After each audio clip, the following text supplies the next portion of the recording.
नमस्कार। चार्टर्ड शिक्षा समूह की ओर से आप सभी का स्वागत है। देखो, हम लेखन विभाग की जानकारी ले रहे थे। उसमें से जो उपयोजित लेखन है जो 26 अंक का है, उसमें से हमने पत्र लेखन की जानकारी ली हुई थी। उसके साथ साथ गद्याकलन के ऊपर किस हिसाब से सवाल आते हैं उसकी भी जानकारी बड़े अच्छी तरीके से ली हुई थी। इसके बाद कौन सा सवाल आता है? देखो, इसके बाद आता है कहानी लेखन। कहानी लेखन कितने अंकों के लिए होता है? 5 अंक के लिए होता है। तो वो लिखते वक्त किन चीज़ों की ओर ध्यान देना चाहिए, कौन कौन सी चीज़ें हम यदि लिखते वक्त उसके ओर ध्यान देते हैं तो हमें परीक्षा में अच्छे अंक मिल सकते हैं। तो इन सभी की जानकारी आज हम इस वीडियो में लेने वाले हैं। कहानी लेखन किसे कहते हैं रे? देखो, किसी घटना के रोचक व मनोरंजन पूर्णक वर्णन को कहानी कहते हैं। मैंने क्या कहा? कहानी की परिभाषा देखो, किसी घटना के रोचक व मनोरंजन पूर्ण वर्णन को कहानी कहते हैं। देखो, कहानी लिखना यह एक कला है। उस कला को हमें अवगत कराने के लिए उसकी बार बार प्रैक्टिस करनी आवश्यक है। यदि प्रैक्टिस अच्छी तरीके से करेंगे तो कहानी लेखन बड़े अच्छी तरीके से हम लिख पाएंगे। देखो, परीक्षा के लिए 5 अंक के लिए कहानी लेखन है, तो कहानी लेखन लिखते वक्त हमें किन किन चीज़ों की ओर ध्यान देना चाहिए, बोर्ड की ओर से उसका अंक विभाजन किस हिसाब से है, उन सभी की जानकारी आज हम लेने वाले हैं। देखो, आपके सामने मैंने कुछ पॉइंट्स रखे हुए हैं, तो उन पॉइंट्स को ध्यान में रखते हुए आप यदि कहानी लिखते हो तो बड़े अच्छी तरीके से आपको अंक प्राप्त हो जाएंगे। तो सबसे पहले देखो, कौन सा पॉइंट है? कहानी के मुद्दों को गौर से पढ़ना। बहुत सारे छात्र क्या करते हैं, कहानी के 1-2 पहले मुद्दे जो है उन्हें पढ़ते हैं और उन्हें लगता है कि चलो मुझे लगती है वही कहानी आ गई है और लिखना शुरू कर देते हैं। लेकिन वैसा नहीं होता। कहानी में कोई परिवर्तन किया हुआ होता है, मुद्दों में कोई परिवर्तन किया हुआ होता है। तो हम क्या करते हैं कि परीक्षा में चलो मैंने उस एग्ज़ाम में आ गया था उस हिसाब से सवाल, तो यही उस हिसाब से ही सवाल होगा। पहली 2 पंक्तियाँ रीड करने के बाद हम अनुमान लगाते हैं, लेकिन ऐसा अनुमान लगाना नहीं है। क्यों? क्योंकि जो मुद्दे दिए हुए होते हैं वो कुछ बदले हुए से भी होते हैं। तो हमें क्या करना चाहिए कि जो मुद्दे दिए हुए होते हैं उन्हें 2-3 बार बड़े अच्छी तरीके से पढ़ना है। 2-3 बार हम पढ़ेंगे तो 100% हमें कहानी की रूपरेखा जो है अच्छी तरीके से समझ में आ जाएगी। देखो, जब भी आपके सामने मुद्दे दिए जाएंगे तो मुद्दे देने के बाद उन्हें पढ़ने के बाद हर मुद्दों के बारे में जिक्र कहानी में आना चाहिए। कुछ छात्र वो नहीं देखते, पहले 1-2 मुद्दे को कवर करते, बाकी के बीच के छोड़ देते और अंत के 2-4 मुद्दे को कवर कर लेते और कहानी खत्म कर डालते हैं। तो ऐसा करोगे तो कहानी के लिए जो 5 अंक है, 5 में से 5 अंक आपको नहीं मिलेंगे। तो एक ध्यान में रखो, जब भी आप कहानी लिखना शुरुआत करोगे तो उस वक्त क्या करना है कि कहानी के मुद्दों को बड़े अच्छी तरीके से पढ़ना है। उदाहरण के तौर पर देखो, तो रूपरेखा क्या हो सकती है? देखो, एक राजा लड़ाई में हारना, जंगल में जाकर छिपना, डैश गुफा में एक मकड़ी का पेड़ के ऊपर चढ़ना, नीचे गिरना, ऊपर चढ़ना, नीचे गिरना, डैश राजा के अंदर जो है साहस संचार जाना, डैश शत्रु के ऊपर आक्रमण करना, डैश अपने राज्य को दोबारा प्राप्त करना। ये यदि रूपरेखा हमें अच्छी तरीके से पता चल गई है तो हम बड़े अच्छी तरीके से कहानी लिख पाएंगे। तो इसलिए एक है कि जो रूपरेखा दी हुई होती है उस रूपरेखा को बड़े अच्छी तरीके से, वो जो मुद्दे हैं उन्हें बड़े अच्छी तरीके से पढ़ना है, और अच्छी तरीके से पढ़ेंगे तभी हमें अच्छी तरीके से अंक प्राप्त हो जाएंगे। क्योंकि जो रूपरेखा दी हुई है, जो मुद्दे दिए हुए हैं, वो उन्हें 2-3 बार हमें पढ़ना ही पढ़ना है। वो कहानी किस हिसाब से लिखना है, क्या लिखना है, आगे हम देखने वाले हैं। उसके बाद देखो, कहानी का आरंभ आकर्षक करे।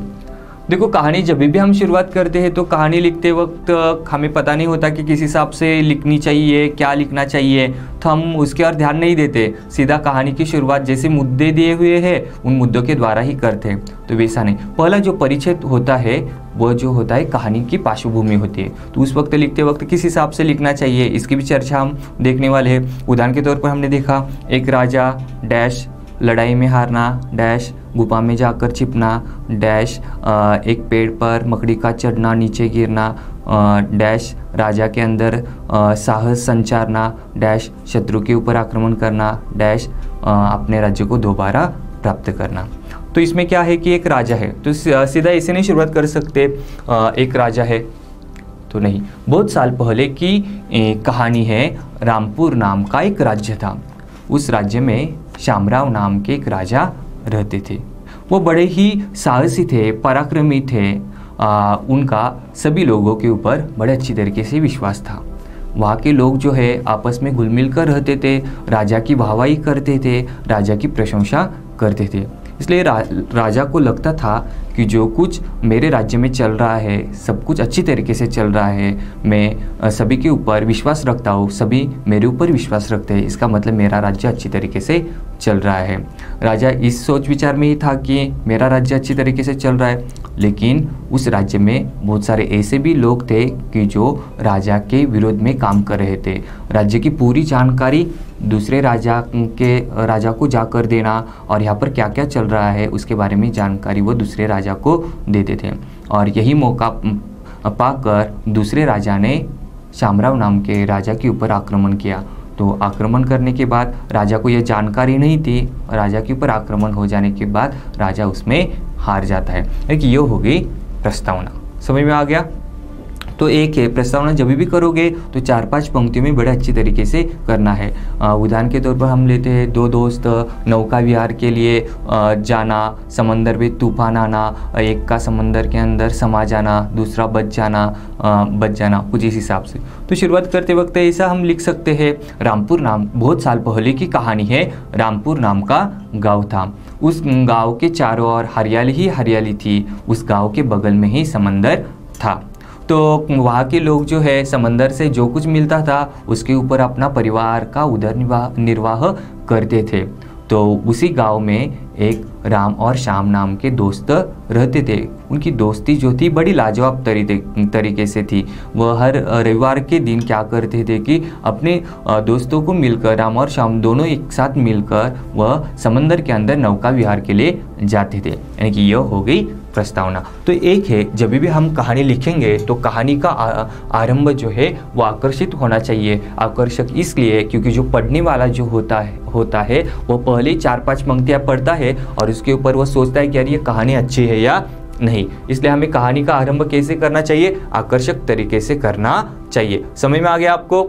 आगे देखते हैं। देखो, कहानी भूतकाल में लिखनी चाहिए। सबसे महत्वपूर्ण बात है यह है कि कहानी जब भी हम लिखेंगे तो कहानी भूतकाल में लिखनी आवश्यक है। बहुत सारे छात्रों को यह पता नहीं होता कि कहानी लेखन किस हिसाब से करना है, क्या करना है और किस काल में लिखनी है। वह अपने तरीके से वर्तमान काल में लिख कर जाते हैं। रामपुर नाम का एक गांव है, उस गांव में शामराव नाम का एक राजा रहता है। वह शत्रु के ऊपर आक्रमण करता है। हे का इस्तेमाल करते हैं, गागी गे का इस्तेमाल करते हैं। तो इस कारण उन्हें कहानी के अंक अच्छी तरीके से नहीं मिलते। कहानी लेखन लिखते वक्त सबसे महत्वपूर्ण नियम है कि कहानी लिखते वक्त कहानी जो है वह भूतकाल में ही लिखनी आवश्यक है। कहानी आप भूतकाल में लिखोगे तभी आपको बड़े अच्छी तरीके से अंक प्राप्त हो जाएंगे। लेकिन कभी कभार आप संवाद के तौर पर कोई इस्तेमाल करते हो तो उस वक्त वर्तमान काल या भविष्य काल में सेंटेंस जो है, वाक्य जो है वह आ सकते हैं। लेकिन कहानी जो है वह भूतकाल में ही लिखनी आवश्यक होती है। इसलिए ध्यान में रखो, कहानी लेखन लिखते वक्त कहानी हमें भूतकाल में ही लिखनी आवश्यक है।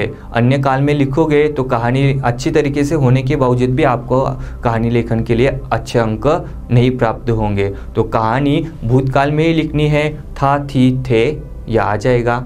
यानी कि भूतकाल में क्या आता है? था, थी, थे आ जाता है। और सामान्य भूतकाल में था, थी, थे नहीं आता, वाक्य क्रिया से ही खत्म हो जाता है। तो ये ध्यान में रखो कि कहानी जो है वो भूतकाल में ही लिखनी आवश्यक है। उसके बाद देखो, कहानी में मुहावरे, विराम चिन्ह का इस्तेमाल करना आवश्यक है। देखो, बोर्ड में पेपर जांचते वक्त ये देख लिया जाता है कि जिन्हें 80 के ऊपर अंक मिलते हैं। आप बोलोगे 80 अंक का पेपर है और 80 में से ऊपर कैसे मिल सकते हैं? नहीं, 80 और 20 मिलाकर 100 में से जिन्हें 80 के ऊपर अंक जाते हैं, यानी कि पेपर का यदि सोच लिया जाए तो 80 में से जिन्हें 70 के ऊपर अंक चले जाते हैं तो उस वक्त यह देख लिया जाता है। सब कुछ क्या देख लिया जाता है? कहानी का आरंभ आकर्षक तरीके से किया है या नहीं। यदि किया हुआ है तो किस हिसाब से किया हुआ है। वो हो जाने के बाद दूसरी महत्वपूर्ण बात यह देख ली जाती है कि कहानी लेखन जो है वो भूतकाल में लिखा हुआ है या नहीं। भूतकाल में लिखा हुआ है तो वो किस हिसाब से लिखा हुआ है। इन छोटी छोटी चीज़ों की ओर ध्यान देकर ही अंकदान किए जाते हैं। उसके बाद देखो, कहानी जब लिखते हैं तो उसमें मुहावरे का इस्तेमाल किया है या नहीं। उसके बाद विराम चिन्हों का इस्तेमाल किया है या नहीं। हमें सिर्फ पता है कि विराम चिन्ह यानी कि पूर्ण विराम देना है, लेकिन नहीं, जब भी हम संवाद का इस्तेमाल करते हैं, कौन किससे कहता है तो इकहरा उद्धरण चिन्ह, दोहरा उद्धरण चिन्ह, विस्मयादिबोधक चिन्ह, प्रश्न चिन्ह का इस्तेमाल, अल्प विराम, ये जो सभी चिन्ह है उनका इस्तेमाल हमें कहानी में करना चाहिए। तो उसके साथ साथ देखो मुहावरे एक है, मेरा मानना है कि कहानी लेखन के लिए 4-5 मुहावरे तैयार कर ही रखो। कौन से भी कहानी आ जाए उसमें वो डालने हैं। 9 2 11 होना, भाग जाना, कौन सी भी कहानी आ जाए उसमें वो चल सकता है। वह 9 2 11 हो गए, वह 9 2 11 होके यहाँ पर आ गया, 9 2 11 होना यानी कि भाग जाना, 9 2 11 होना यानी कि भाग जाना। तो एक ध्यान में रखो। उसके बाद पुलाना समाना, बड़ा खुश होना, राह देखना, इंतज़ार करना, ऐसे छोटे छोटे मुहावरे जो है वो मुकद्दर करके रखो। और मुकद्दर करने के बाद कौन सी भी कहानी आ जाए उसमें आप उसका इस्तेमाल करो। उसमें इस्तेमाल करते हो तो कहानी लेखन अच्छी तरीके से हो जाएगा। और एक है, जिन मुहावरों का इस्तेमाल किया है उसके नीचे पेंसिल से रेखा खींचो। क्यों? क्योंकि बोर्ड वाले पेपर जाते वक्त देखते हैं, अरे इसने मुहावरे का इस्तेमाल किया है या नहीं, देखते हैं, तो वह रहेगा तो आपको अच्छी तरीके से अंक प्राप्त हो जाएंगे। तो इसलिए कहानी लेखन में मुहावरे का इस्तेमाल करो। उसके साथ साथ विराम चिन्ह जो है पूर्ण विराम देना है। जो संवाद आते हैं वहाँ पर अल्प विराम देकर ब्रैकेट कभी कभार बनाना है। उसके बाद इकहरा उद्धरण चिन्ह देना है, दोहरा उद्धरण चिन्ह देना है, प्रश्न चिन्ह देना है, विस्मयादिबोधक चिन्ह देना है, योजक चिन्ह देना है, संयोग चिन्ह का इस्तेमाल करना है। यानी कि विराम चिन्हों का इस्तेमाल आप यदि कहानी लेखन में करते हो तो आपको बड़े अच्छी तरीके से अंक प्राप्त हो जाएंगे। तो कहानी लिखते वक्त कहानी में मुहावरे और उसके साथ साथ विराम चिन्हों का भी इस्तेमाल करना चाहिए। उसके बाद देखो, कहानी से मिलने वाली सीख लिखना आवश्यक है। जो हमें कहानी दी हुई होती है उस कहानी को हम मुद्दों को अच्छी तरीके से पढ़ते हैं। तो मुद्दों को पढ़ने के बाद पहले ध्यान में रखो कि हमें एक सही तरीके से उस कहानी के ऊपर शीर्षक निकालना है।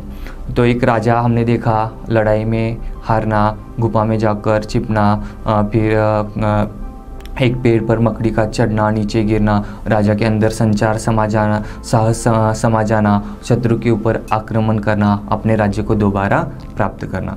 तो शीर्षक हम लिखते वक्त वो लिखेंगे साहसी राजा। एक है, आगे हम इसकी चर्चा करने वाले हैं। जब भी आप शीर्षक लिखोगे तो 2 शब्दों में या 1 शब्दों में लिखो। कुछ छात्रों को यह नहीं पता होता शीर्षक कैसे लिखना है और सीख कैसे लिखनी है। सीख यानी कि उस कहानी से हमें क्या सीख मिली है वो लिखनी है। और शीर्षक यानी कि वो जो शब्द पढ़ने के बाद हमें पता चलना चाहिए कि उस कहानी में क्या बता दिया गया है। अब यदि हम देखेंगे, मैंने जो इससे पहले पॉइंट्स बता दिए उसमें क्या है, एक राजा, लड़ाई में हारना, तो इसका टाइटल आ जाएगा पराक्रमी राजा, शूरवीर राजा। यानी किसके बारे में बता दिया है? शूरवीर राजा के बारे में। उसे अच्छी तरीके से लिखो। उसके बाद उसे ब्रैकेट बना लो और ब्रैकेट बनाने के बाद उसके नीचे अंडरलाइन करो। ये छोटी छोटी चीज़ों के और ध्यान देते हो तो अच्छे अंक प्राप्त हो जाएंगे। यानी शीर्षक लिखोगे तो उसके लिए 1 अंक है। बीच में जो जानकारी लिखोगे यानी कि मुद्दों को अच्छी तरीके से स्पष्ट करोगे तो उसके लिए 3 अंक है। और अंत में सीख लिखोगे उसके लिए 1 अंक है। यानी कि 1 और 3 4 हो गए। और अंत में जब लिखोगे तो उसके लिए 1 अंक यानी कि 5 अंक आसानी से प्राप्त हो जाएंगे। तो समझ में आ गए कहानी लिखते वक्त किन किन चीज़ों की ओर हमें ध्यान देना चाहिए। तो सीख लिखते वक्त क्या करना चाहिए, उस कहानी से हमें क्या सीख मिलती है। राजा के बारे में हमने क्या सीखा, हुआ जो कहानी है उसके द्वारा हमें क्या सीख मिलती है रे। तो सीख यह मिलती है कि जो मेहनत करता है उसे अच्छा फल मिलता है। जो कोशिश करता है कोशिश करने वालों की हार नहीं होती। उस हिसाब से आप सीख लिख सकते हो। हर किसी की सीख अलग अलग हो सकती है। तो लिखते वक्त सीख अच्छी तरीके से लिखना है और उसके नीचे भी अंडरलाइन करना है। आगे देखते हैं। देखो मैंने यहाँ पर एक सवाल लिया हुआ है। उसमें शीर्षक किस हिसाब से लिखना चाहिए, फिर सीख किस हिसाब से लिखनी चाहिए, उसकी जानकारी आपके सामने दी हुई है। तो देखो उदाहरण क्या है, गरीब कसाई। कसाई यानी कि निर्दयी, जिसके मन में कुछ भी दया नहीं है वह। समझ में आ गया, कसाई यानी कि। उसके बाद देखो, एक गरीब कसाई डैश मांस बेचना डैश अजीब मुर्गी मिलना। क्या मिलना? अजब मुर्गी मिलना डैश प्रतिदिन सोने का अंडा। यानी कि वो जो मुर्गी है वो प्रतिदिन सोने का अंडा देती है। रईस बन जाना। रईस बन जाना यानी कि अमीर बन जाना डैश मन में लालच आना, यानी कि वह जो मुर्गी है वह एक दिन में एक अंडा देती थी, तो उसे लगता था कि अरे नहीं, वह एक दिन में एक अंडा देती है तो मैं तुरंत ही अमीर बनना चाहता हूँ, तो ये यानी कि उसका लालच जाग जाना। मुर्गी के पेट से सारे अंडे निकालने का विचार, डैश मुर्गी को काटना, कुछ न मिलना, डैश पछताना, डैश सीख। यहाँ में 2 बार पढ़ना है, तो देखो गरीब कसाई डैश मांस बेचना, डैश अजीब मुर्गी मिलना, यानी कि अजब मुर्गी जो है वह मिलना। उसके बाद डैश प्रतिदिन सोने का अंडा, डैश रईस बन जाना, डैश मन में लालच आना, डैश मुर्गी के पेट से सारे अंडे निकालने का विचार, डैश मुर्गी को काटना, डैश कुछ न मिलना, डैश पछताना, डैश सीख। यानी कि कहानी की रूपरेखा आपको समझ में आ गई है।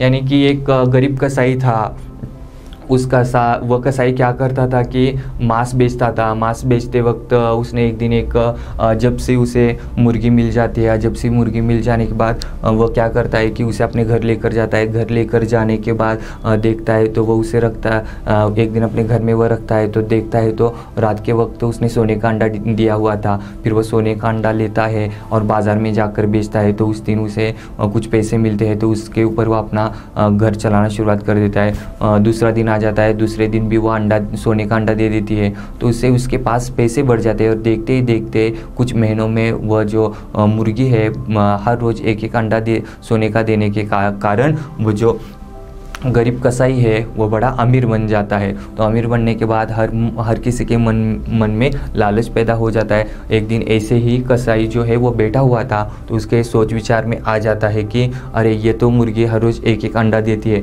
मैं हर रोज़ बाज़ार में जाकर वह जो अंडा है वह बाज़ार में जाकर अच्छे तरीके से बेचता हूँ, तो मैं हर रोज़ जाता हूँ तो हर रोज़ मुझे पैसे मिलते हैं। तो मैं क्या करता हूँ कि इस मुर्गी को ही काटता हूँ, यानी कि वो हर रोज़ एक अंडा देती है, इसका मतलब है कि उसके पेट में ढेरों सारे सोने के अंडे होंगे, इसलिए वह हर रोज़ एक एक देती है। मैं तुरंत ही और अमीर बनना चाहता हूँ और रईस बनना चाहता हूँ, इसलिए वह क्या करता है कि वो जो मुर्गी है उसे काटता है। और काटने के बाद देखता है तो उस मुर्गी के पेट से कुछ भी नहीं मिलता। तो उस वक्त उसे वो जो है वो पछताता है, कहता है कि अरे मैंने लालच किया, लालच करने के कारण अब मुर्गी जो है मर गई है, अब सोने का अंडा कोई नहीं देगा, अब मैं अमीर बन गया था, अब मैं गरीब बन जाऊँगा, कुछ इस हिसाब से। तो समझ में आ गया कहानी लेखन में किस हिसाब से पॉइंट्स को कवर करना है। तो शुरुआत करते वक्त रामपुर नाम का गाँव था, उस गाँव में एक शामराव नाम का कसाई रहता था। उस गांव में सभी लोग एक दूसरे की मदद करते थे, तो उस गांव में शामराव नाम का कसाई भी रहता था। कसाई उस वक्त अपना उदर निर्वाह जो है वो मांस बेच कर करता था। हर किसी के पास जाकर वो मांस बेचता था और मांस बेचने के बाद उससे जो पैसे मिलते थे उसके द्वारा ही अपना घर चलाता था। तो एक दिन ऐसे ही वह बाज़ार में चला जाता है और बाज़ार में चला जाने के बाद वह मुर्गी खरीदता है। और मुर्गी खरीदने के बाद उसे लगता है कि चलो ये जो मुर्गी जो है बड़ी अच्छी दिखाई दे रही है, उसे वो खरीदता है और अपने घर लेकर आता है। तो लेकर आने के बाद वो उसे रखता है, तो शाम के वक्त या रात के वक्त वो जो मुर्गी है वो सोने का अंडा देती है। ये देखकर कसाई को बड़ा आश्चर्य हो जाता है। तो देखते ही देखते वह अंडा जो है एक दिन देती है, दूसरे दिन भी देती है। कसाई उसे लेकर बाज़ार में जाकर बेचता है, तो उस वक्त वो सोने का अंडा होने के कारण उसे बड़े अच्छी तरीके से कीमत मिल जाती है। और देखते ही देखते मुर्गी जो है हर रोज़ सोने का अंडा देने के कारण जो शामराव नाम का कसाई है वो अमीर बन जाता है। यानी कि इस हिसाब से वह तैयार यहाँ पर लिखना है। तो लिखते वक्त कम से कम 3 परिच्छेद बना लो। 3 परिच्छेद बनाते वक्त पहला परिच्छेद, दूसरा परिच्छेद और समापन यानी कि तीसरा परिच्छेद लिखना है। तो लिखते वक्त कितना लिखना चाहिए? देखो परीक्षा में 1 पन्ना और दूसरे पन्ने का आधा पन्ना, इतना लिखते हो तभी आपको 5 में से 5 या 4.5 अंक प्राप्त हो जाएंगे। लेकिन कहानी लेखन लिखते वक्त क्या करना चाहिए? पन्ना जो होता है उसमें से 1 पन्ना और दूसरा जो पन्ना होता है उसमें से आधा पन्ना, इतना लिखना आवश्यक है। यदि 1.5 पन्ना आप कहानी लिखते हो तभी आपको बड़े अच्छी तरीके से अंक प्राप्त हो जाएंगे। तो एक ध्यान में रखो, शीर्षक किस हिसाब से लिखना है। देखो ये जो कहानी है इसके लिए शीर्षक क्या है? स्वार्थी कसाई। स्वार्थी कसाई यानी कि जो स्वार्थ करने वाला कसाई है वह या तो लालच का फल कैसे होता है। तो इन दोनों में से एक टाइटल लिखो, शीर्षक अच्छे तरीके से लिखोगे तो उसके लिए 1 अंक है। बीच में जानकारी बड़े अच्छी तरीके से लिखोगे तो उसके लिए 3 अंक है। और उससे मिलने वाली सीख यानी कि कहानी से मिलने वाली जो सीख है उसके लिए 1 अंक है। कुल मिलाकर हो गए 1, 3 और 1, 1, 3, 4 और यह एक 5, यानी कि 5 में से 5 अंक आपको आसानी से प्राप्त हो सकते हैं। तो मेरा मानना है कि आपको समझ में आ गया कि किस हिसाब से लिखना चाहिए, क्या क्या करना चाहिए। तो देखते हैं आगे। तो देखो मेरा मानना है कि कहानी लेखन किस हिसाब से लिखना चाहिए उसकी जानकारी आपको आ गई होगी। देखो कहानी लेखन के लिए जो शीर्षक है उसके लिए 1 अंक है, बीच में जो लिखोगे उसके लिए 3 है, सीख लिखते हो तो उसके लिए 1 है। यानी कि कहानी लेखन का अंक विभाजन किस हिसाब से है इसकी भी जानकारी आपको बड़े अच्छी तरीके से आ गई है।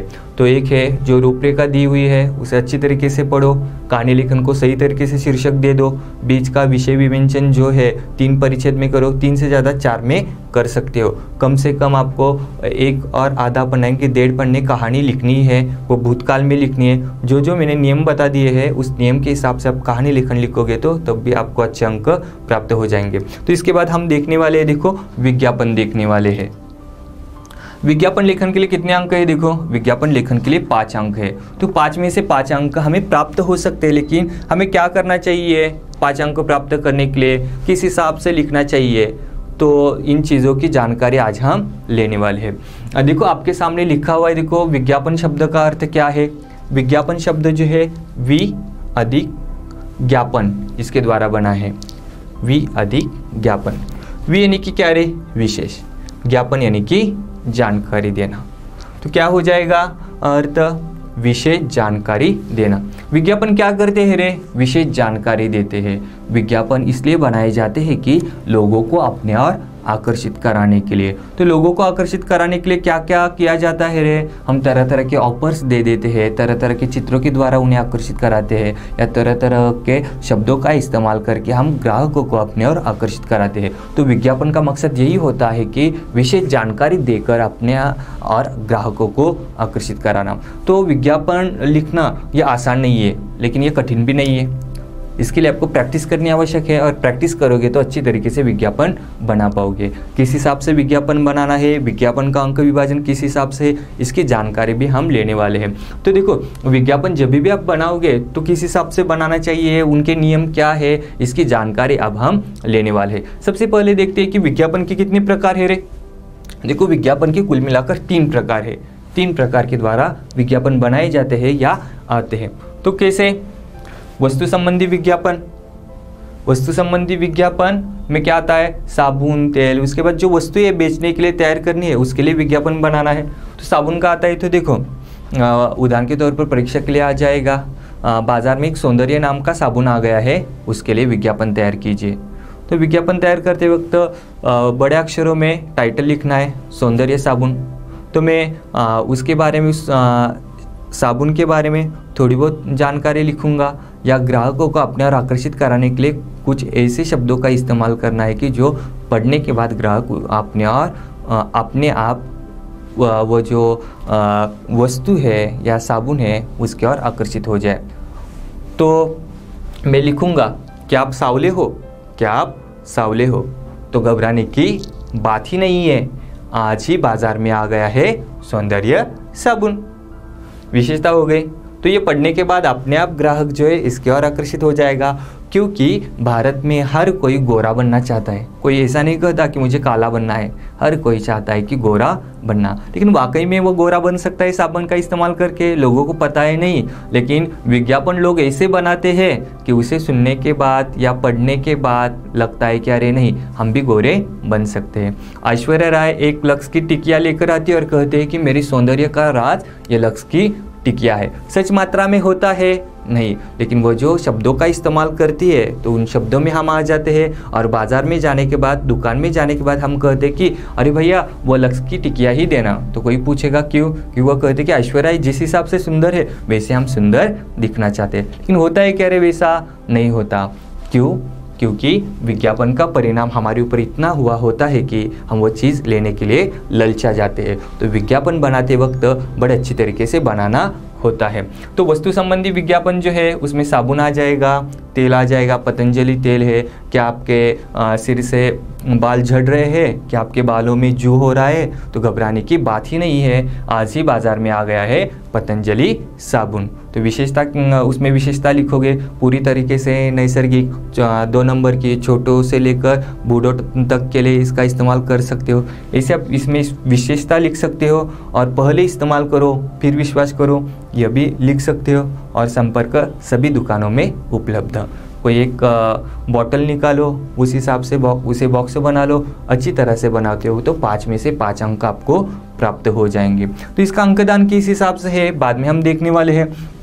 तो स्थान संबंधी विज्ञापन यदि आता है तो वो कौन कौन से आ सकते हैं, देखो किसी को अपना फ्लैट बेचना है या किसी को अपना मकान बेचना है तो उसका भी विज्ञापन बनाने के लिए आ सकता है। उदाहरण के तौर पर देखो, आशियाना मकान जो है वो बेचना है, उसके लिए विज्ञापन बनाइए। तो लिखो आशियाना मकान।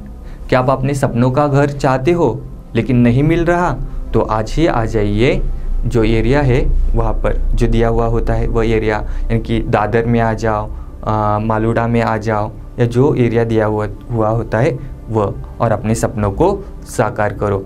उसके बाद उसकी विशेषता, 24 घंटे पानी, पुलिस थाना नज़दीकी है, पाठशाला नज़दीकी है, ऐसी विशेषता लिखो। और संपर्क के तौर पर जो कोई है, एड्रेस दिया हुआ है वो लिखो, मोबाइल नंबर लिखो, बस हो गया। इस हिसाब से विज्ञापन बनाते हो तो वो स्थान संबंधी विज्ञापन भी लाजवाब तरीके से बन सकता है। व्यक्ति संबंधी विज्ञापन यानी कि क्या है, देखो किसी पाठशाला में हिंदी अध्यापक की आवश्यकता है, या किसी स्कूल के लिए सिक्योरिटी गार्ड की आवश्यकता है, उसके साथ साथ बहुत सारे ऐसे व्यक्तियों को चुनने के लिए विज्ञापन दिया जाता है, वह सब कुछ व्यक्ति संबंधी विज्ञापन आता है। उदाहरण के तौर पर चाटी स्कूल में हिंदी अध्यापक की आवश्यकता है, तो ऊपर टाइटल लिखना है चाटी स्कूल में हिंदी अध्यापक की आवश्यकता। तो 4-5 पॉइंट लिखने हैं। प्रार्थी यानी कि अर्जी कराने वाला, प्रार्थी को हिंदी विषय का ज्ञान होना आवश्यक है, प्रार्थी जो है हिंदी में स्नातक होना आवश्यक है, स्नातक मीन्स ग्रेजुएट जो है वो होना आवश्यक है। उसके बाद प्रार्थी को कम से कम हिंदी पढ़ाने का एक 10 साल का अनुभव होना चाहिए। उसके बाद नीचे लिखना है संपर्क, और जो कोई है चाटे स्कूल कोल्हापुर या श्री हनुमंतराव चाटे स्कूल कोल्हापुर, फिर समय लिखना है, तिथि लिखनी है। इस हिसाब से विज्ञापन बनाओगे तो वो आ जाएगा व्यक्ति संबंधी विज्ञापन। थोड़ा बहुत समझ में आ गया है। वस्तु संबंधी विज्ञापन, स्थान संबंधी विज्ञापन, व्यक्ति संबंधी विज्ञापन, इसमें से कौन सा भी सवाल जो है परीक्षा के लिए आ सकता है, बड़े अच्छी तरीके से आपको वो लिखना है।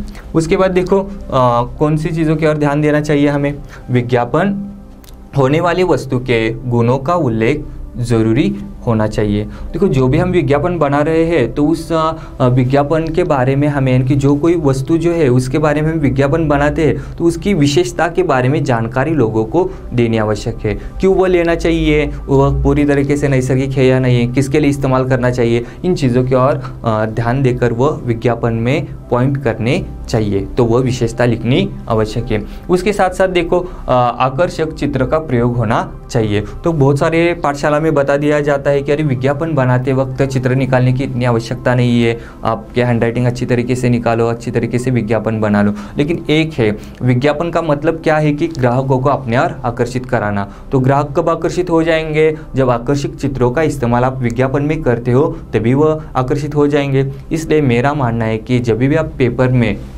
विज्ञापन बनाते हो तो उसमें छोटा सा चित्र यानी कि वो जो विज्ञापन है उस हिसाब से निकालने की कोशिश करो। तो वह यदि निकाल दो, अच्छी तरीके से करते हो तो बड़े अच्छी तरीके से आपको विज्ञापन के लिए अंक प्राप्त हो जाएंगे। कैसे करना है, क्या करना है, आगे मैंने एक स्लाइड रखी हुई है उसमें हम देखने वाले हैं। उसके बाद देखो विज्ञापन लिखते समय कम शब्दों में अधिक जानकारी देनी आवश्यक है। देखो विज्ञापन जो होता है वह छोटा ही होता है। क्यों छोटा होता है, क्योंकि जो पढ़ने वाले ग्राहक होते हैं वह लंबा चौड़ा कभी विज्ञापन नहीं पढ़ेंगे। आप यदि 2-4 सेंटेंस ऐसे डालोगे कि ग्राहक वो पढ़ने के बाद उस विज्ञापन की ओर आकर्षित होने चाहिए। इसलिए जब भी आप विज्ञापन बनाओगे तो उस वक्त आपको कम से कम शब्दों में विज्ञापन बनाना आवश्यक है। तो कम से कम शब्द यानी कि 1-2 शब्द नहीं है, यानी कि जो विज्ञापन आप बना रहे हो उस विज्ञापन की थोड़ी मात्रा में विशेषता बतानी चाहिए, वह क्यों खरीदना चाहिए ये बताना चाहिए, उसके साथ आप क्या ऑफर दे रहे हो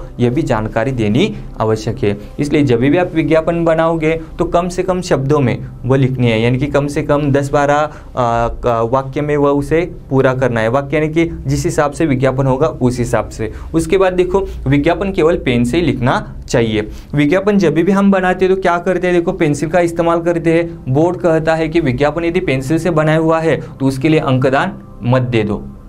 क्यों? क्योंकि बोर्ड का नियम है कि विज्ञापन जब भी आप बनाओगे तो वो पेन का ही इस्तेमाल करके बनाना आवश्यक है। तो ये चीज़ ध्यान में रखो। बहुत सारे छात्र क्या करते हैं, विज्ञापन अच्छी तरीके से बनाते हैं लेकिन उसके अंदर जो ड्राइंग जो है या अन्य कोई जानकारी है उसमें पेन का इस्तेमाल पेन की जगह पर पेंसिल का इस्तेमाल करते हैं। बहुत सारे छात्र क्या करते हैं, देखो चलो अध्यापक जी ने कहा है कि पेन का इस्तेमाल करो तो कोई अलग अलग रंग के पेन का इस्तेमाल करते हैं, वैसा भी नहीं करना है। विज्ञापन बनाते वक्त एक ही पेन का इस्तेमाल करना है। जिस पेन के द्वारा आपने पेपर लिखा हुआ है उस पेन के द्वारा ही आपको वो विज्ञापन बनाना है। नहीं तो बहुत सारे छात्र क्या करते हैं, विज्ञापन बनाते वक्त स्केच पेन का इस्तेमाल करते हैं, पेंसिल का इस्तेमाल करते हैं, अलग अलग रंगों के पेन का इस्तेमाल करते हैं। ऐसा करोगे तो आपका पेपर जो है बोर्ड का जांचा नहीं जाता। आपने पेपर में 80 में से 80 अंक का लिखा हुआ है लेकिन विज्ञापन बनाते वक्त स्केच पेन का इस्तेमाल किया है, तरह तरह के पेन का इस्तेमाल किया हुआ है तो आपका पेपर जांचा नहीं गया जाता, उसके बदले आपको 0 अंक आते हैं। तो उस वक्त हम सोचते अरे मैंने क्या गलती की थी, तो वह गलती यह थी।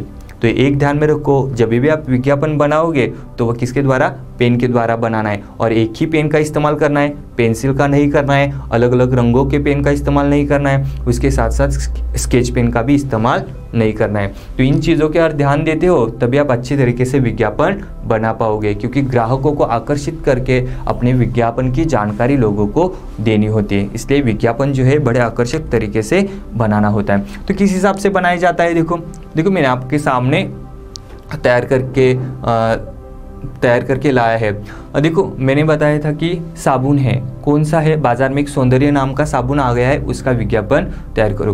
तो मैंने देखो टाइटल लिखा हुआ है सौंदर्य साबुन, ये बड़े हैंडराइटिंग में है। जो टाइटल लिखोगे तो वो बड़े हैंडराइटिंग में होना चाहिए और थोड़ा डार्क होना चाहिए। सौंदर्य साबुन लिखा हुआ है, इसके लिए 1 अंक है। विज्ञापन का जो अंक विभाजन है उसके लिए जो टाइटल दोगे तो उसके लिए 1 अंक है। बीच में विशेषता या जानकारी लिखोगे उसके लिए 3 अंक है और संपर्क जो लिखते हो उसके लिए 1 अंक है। यानी कि शीर्षक के लिए 1, बीच की विशेषता और जानकारी लिखते हो तो उसके लिए 3 और संपर्क के लिए 1, यानी कुल मिलाकर हो गए 5 अंक और 5 में से 5 अंक आपको प्राप्त हो सकते हैं। मैंने टाइटल लिखा हुआ है सौंदर्य साबुन। उसके बाद देखो मैंने कुछ जानकारी लिखी हुई है। क्या आप सांवले हो तो घबराने की बात नहीं, आज ही बाजार में आ गया है सौंदर्य साबुन। यानी कि कोई भी ये पढ़ेगा तो, क्योंकि मैंने बता दिया है कि भारतीय लोग जो है किसी को भी सांवलापन पसंद नहीं है, हर कोई गोरा बनना चाहता है। तो यह सुनने के बाद वो क्या करेंगे या पढ़ने के बाद अपने आप उस चीज़ को खरीदने के लिए ललचा जाएंगे। तो यह चीज़ जो है बड़ी महत्वपूर्ण है। उसके बाद मैंने क्या लिखा है, देखो विशेषता के तौर पर पूरी तरह नैसर्गिक, अलग अलग रंगों में, क्योंकि आज के लोगों को अलग अलग रंगों में साबुन चाहिए। उसके बाद देखो त्वचा को मुलायम बनाए। आप इस सौंदर्य साबुन का इस्तेमाल करोगे तो आपकी त्वचा जो है मुलायम हो जाएगी। उसके बाद देखो मैंने बड़ी लिखावट में क्या लिखा हुआ है, पहले इस्तेमाल करो फिर विश्वास करो। यानी कि इस साबुन का पहले इस्तेमाल करोगे फिर आपको यह मालूम हो जाएगा कि यह साबुन जो है बड़े अच्छी तरीके से काम करता है। उसके बाद संपर्क क्या है, देखो सभी दुकानों में उपलब्ध। ये कहाँ मिलेगा आपको, सभी दुकानों में उपलब्ध हो जाएगा। उसके बाद यहाँ पर नंबर दे सकते हो आप, मोबाइल नंबर भी दे सकते हो। उसके बाद मैंने यहाँ पर देखो ड्राइंग निकाला हुआ है, इसलिए क्योंकि ये जो ड्राइंग जो है वो लोगों को अपने ओर आकर्षित कराने के लिए महत्वपूर्ण है, तो आकर्षक जो है कर सकती है। तो एक ध्यान में रखो, ड्राइंग अच्छी तरीके से निकालो, टाइटल अच्छी तरीके से दे दो, उसके बाद विशेषता अच्छी तरीके से लिखो, संपर्क अच्छी तरीके से लिखो, उसके साथ ऑफर भी दे दो। क्या ऑफर दे दिया है, देखो 2 साबुन पर 20% छूट। यानी कि 2 लोग हैं तो 20% आपको छूट मिल जाएगी, 1 लोग हैं तो कुछ भी छूट नहीं मिलने वाली है। कुछ इस हिसाब से आप लिखते हो विज्ञापन, तभी आपको अच्छी तरीके से अंक प्राप्त हो जाएंगे। शीर्षक लिखोगे 1 अंक प्राप्त हो गया, बीच में जो जानकारी लिखोगे उसके लिए 3 अंक है, और अंत में संपर्क लिखते हो तो उसके लिए 1 अंक है। ड्राइंग अच्छी तरीके से बनाया हुआ है और ऐसे प्रेजेंटेशन करोगे तो आपको 5 में से 5 अंक प्राप्त हो जाएंगे। तो मेरा मानना है कि विज्ञापन जो है किस हिसाब से बनाना है, क्या करना है, किन किन चीज़ों की ओर ध्यान देना है, यह आपको समझ में आ गया है। उसके बाद हमने यह भी देखा कि विज्ञापन बनाते वक्त कैसा लिखा हुआ होना चाहिए, टाइटल कैसे लिखना चाहिए, विशेषता कैसे आनी चाहिए, संपर्क किस हिसाब से लिखा जाना चाहिए, यह भी आपको पता चल गया है। आगे की जो जानकारी है अगला जो वीडियो आ जाएगा उसमें हम देखने वाले हैं। धन्यवाद।